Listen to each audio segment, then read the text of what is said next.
जा रहा है उस पर मैं आप लोगों को बता देना चाहता हूं कि शुगर कंट्रोल ऑर्डर 1966 ये कहता है कि जो चीनी मिल गन्ना किसानों को 14 दिन के अंदर भुगतान नहीं करते उन्हें 15% ब्याज देना होगा।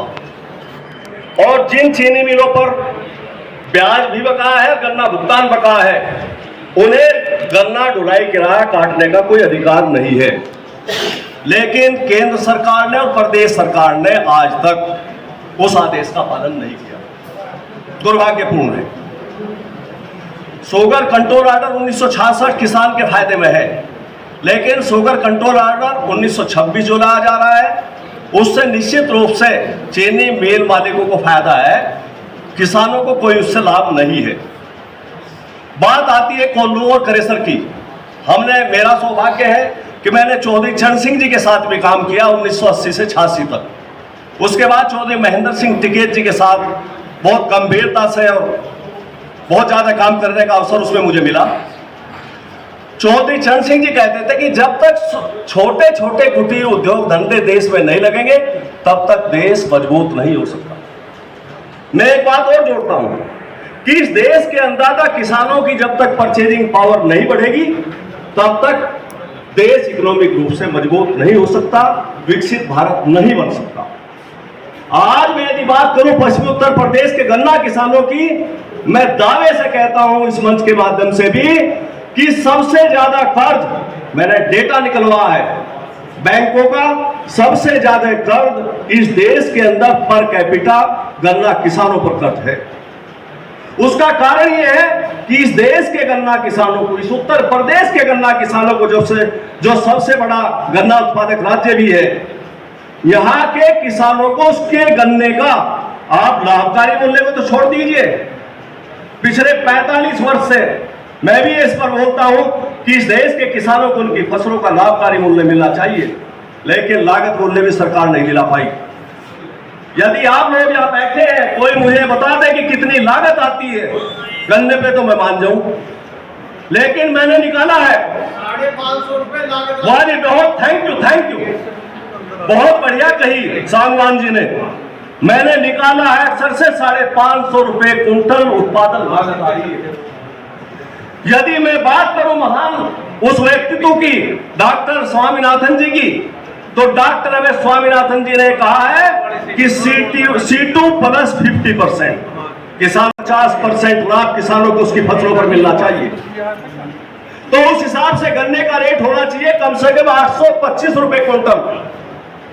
लेकिन हम लोग भारतीय किसान यूनियन वर्मा और पश्चिम प्रदेश मुक्ति मोर्चा के माध्यम से बराबर लड़ाई लड़ रहे हैं कि गन्ने का लाभकारी मूल्य कम से कम 700 रुपए क्विंटल होना चाहिए।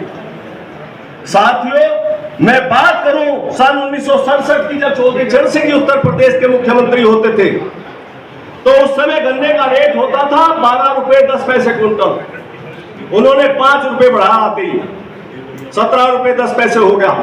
मैं यदि बात करूं 12 रुपए 10 पैसे की ही, तो उस समय प्राइमरी स्कूल के टीचर की सैलरी होती थी 70 रुपए प्रति माह, प्रोफेसर की सैलरी होती थी 125 रुपए प्रति माह।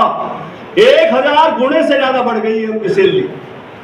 आप लोग विचार कर सकते हैं, तो गन्ने का रेट क्या होना चाहिए? 12,100 रुपए क्विंटल, लेकिन वो तो संभव नहीं है।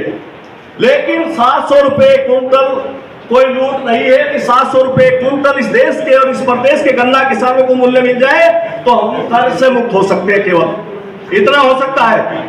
मेरे बहुत से साथियों ने कहा और आगे भी कहेंगे कि एथनॉल, आप में से किसी ने बहुत अच्छा रिसर्च इस पे किया है। 1 क्विंटल गन्ने से कितना एथनॉल बनेगा? मैं गन्ने से एथनॉल ही बना रहा है।